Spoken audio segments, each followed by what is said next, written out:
बहुत समय पहले उत्तर प्रदेश के एक छोटे से गांव में एक साधारण सा विद्यालय था जिसका नाम था ज्ञानदीप पाठशाला। इस पाठशाला में गांव के सभी बच्चे पढ़ने आते थे। विद्यालय के प्रधानाचार्य श्री रामनिवास जी बहुत ही ईमानदार और समर्पित व्यक्ति थे। उनका सपना था कि गांव के हर बच्चे को शिक्षा मिले ताकि वे एक अच्छा जीवन जी सकें। गांव के एक कोने में एक छोटा सा घर था जहां परिमल और उसकी मां रहते थे। परिमल का पिता एक दुर्घटना में गुजर गए थे और उसकी मां घर घर जाकर काम करती थी ताकि घर का खर्च चल सके। परिमल का सपना था कि वह बड़ा होकर एक बड़ा आदमी बने और अपनी मां को हर सुख दे सके, लेकिन उसकी मां के पास इतने पैसे नहीं थे कि वह उसे स्कूल भेज सके। एक दिन रामनिवास जी ने देखा कि परिमल स्कूल के बाहर खड़ा होकर बच्चों को पढ़ते हुए देख रहा है। उनके दिल में एक सवाल उठ खड़ा हुआ कि यह बच्चा क्यों स्कूल के अंदर नहीं आता।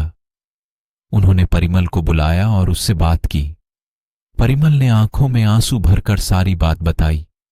रामनिवास जी का दिल भर आया और उन्होंने परिमल को अपने खर्च पर पढ़ाने का निर्णय लिया। परिमल ने विद्यालय में दाखिला लिया और अपनी कड़ी मेहनत और लगन से पढ़ाई करने लगा। वह हमेशा कक्षा में सबसे आगे रहता और अध्यापकों का प्रिय छात्र बन गया। उसकी मां को भी अब उस पर गर्व होने लगा था। लेकिन एक दिन गांव में एक बहुत बड़ा तूफान आया। कई घर टूट गए, फसलें नष्ट हो गईं और विद्यालय की छत भी उखड़ गई। गांव के लोग बहुत परेशान हो गए और विद्यालय को फिर से बनाने के लिए पैसे नहीं थे। रामनिवास जी ने सोचा कि अब बच्चों की शिक्षा का क्या होगा। तभी परिमल ने पहल की। उसने अपने दोस्तों के साथ मिलकर गांव के लोगों से मदद मांगी। उन्होंने एक छोटे से नाटक का आयोजन किया और गांव में सबको आमंत्रित किया। नाटक में परिमल ने अपनी संघर्ष की कहानी बताई कि कैसे उसने और उसकी मां ने कठिनाइयों का सामना किया और कैसे विद्यालय ने उसकी मदद की। उसकी कहानी सुनकर गांव के लोगों की आंखें नम हो गईं और उन्होंने विद्यालय को फिर से बनाने के लिए धन दान करना शुरू कर दिया। रामनिवास जी ने देखा कि परिमल का हौसला और समर्पण कितना मजबूत है। गांव के लोग भी उसके प्रयासों से प्रभावित हुए। धीरे धीरे विद्यालय फिर से बनने लगा और कुछ ही महीनों में ज्ञानदीप पाठशाला पहले से भी अधिक सुंदर और सुसज्जित बन गया।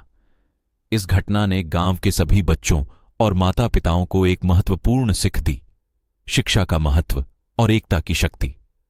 परिमल ने यह साबित कर दिया कि यदि हम दृढ़ संकल्प और साहस से काम करें तो कोई भी मुश्किल हमारे रास्ते में बाधा नहीं बन सकती।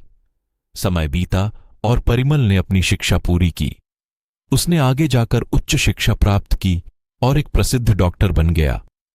उसने अपनी मां को वह सब सुख दिए जो उसने सपने में भी नहीं सोचे थे, लेकिन उसने गांव को और अपने विद्यालय को कभी नहीं भुलाया। वह समय समय पर गांव आता, बच्चों के साथ समय बिताता और उनकी मदद करता। कहानी हमें यह सिखाती है कि शिक्षा सबसे बड़ी संपत्ति है जो हमें हर कठिनाई से लड़ने का साहस देती है। साथ ही यह भी सिखाती है कि जब हम सब मिलकर काम करते हैं तो हम किसी भी मुश्किल को पार कर सकते हैं।